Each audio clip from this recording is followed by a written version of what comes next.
हार जो असतो त्याच्यात वेगवेगळे फुल असतात. वेगवेगळी फुल असेल तर ते सुशोभित दिसते. जर सगळ्याच एकाच फुलाची माळ केली तर कसं वाटेल? ठीक आहे. पण जेव्हा वेगवेगळ्या रंगाचे फुल असतात त्यावेळेस ते अधून उठून दिसते. त्याच प्रकारे सगळ्या सेवा ज्या आहेत त्या हारासारख्या आहेत, हारामधल्या फुलासारख्या आहेत. त्या कृष्णाला सुशोभित करतात. म्हणून आपण करत असलेल्या त्या सेवेचं तेवढंच महत्त्व आहे. तर आता आपण सेवा करताना हे ध्यानात असायला पाहिजे की आपण कृष्णाचे सेवक आहोत.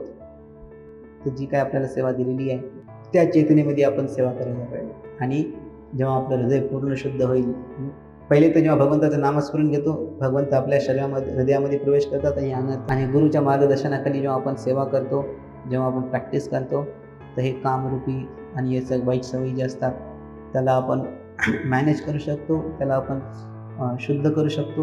आणि अशा पूर्ण शुद्ध हृदय जे वृंदावनासारखं हृदय झालं तिथं कृष्ण येऊन सदैव वास करतात.